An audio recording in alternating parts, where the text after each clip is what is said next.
मुफ्ती साहब के YouTube channels को सब्सक्राइब कीजिए। आस्क मुफ्ती तारिक मसूद। लड़की का मर्द टेलर से कपड़े सिलवाना।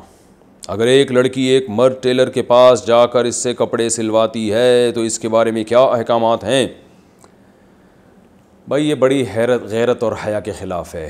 एक औरत जाए, ख़ास तौर पे जवान औरत, वो मर्द के सामने खड़ी हो और वो मर्द उसके जिस्म का को हाथ लगा के उसका नाप ले रहा हो, ये तो बिल्कुल ही नाजायज़ है इस तरह से नाप लेना।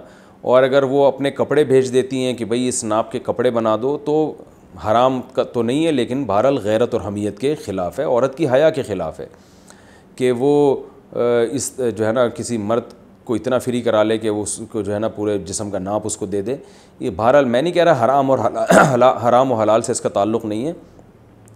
नाजायज़ तो जब होगा जब खुद जाए नाप देने के लिए और मर्द उसके जिस्म पे हाथ लगा के उसका नाप ले रहा हो, ये तो बिल्कुल नाजायज़ है, हराम है।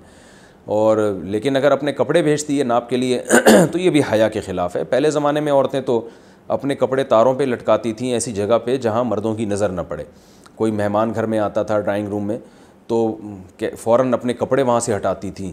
और आज भी हैं अल्हम्दुलिल्लाह ऐसी हया वाली औरतें, अपने कपड़े हटाती थी, भाई किसी गैर मर्द की हमारे कपड़ों पे नज़र ना पड़े। ये सब हया के मसाइल हैं। तो हया होगी तो बात समझ में आएगी, नहीं होगी तो फिर बात समझाना ऊँट को रक्शे में बिठाने से ज़्यादा मुश्किल काम है। तो इसका हलाल और हराम से ताल्लुक़ नहीं है, हया से ताल्लुक़ है। तो बाकी मर्द अगर लेडीज़ कपड़े सीता है तो मर्द के लिए भी मुनासिब नहीं है ये काम, मगर उजरत हलाल होगी, यानी कमीशन को हराम नहीं कह सकते, क्योंकि एक काम है कपड़े सीना बज़ाते ख़ुद एक जायज़ काम है, तो उसकी जो कमीशन लेगा वो कमीशन हलाल होगा, यानी उस पर जो उजरत लेगा। इसी तरह औरत अगर मर्द के कपड़े सी के कमीशन लेती है वो कमीशन भी हलाल है, मगर ये हया और गैरत के ख़िलाफ़ है। इसको ख़त्म कर देना चाहिए, ख़ानदानी बनना चाहिए, ख़ानदानी। आस्क मुफ्ती तारिक मसूद।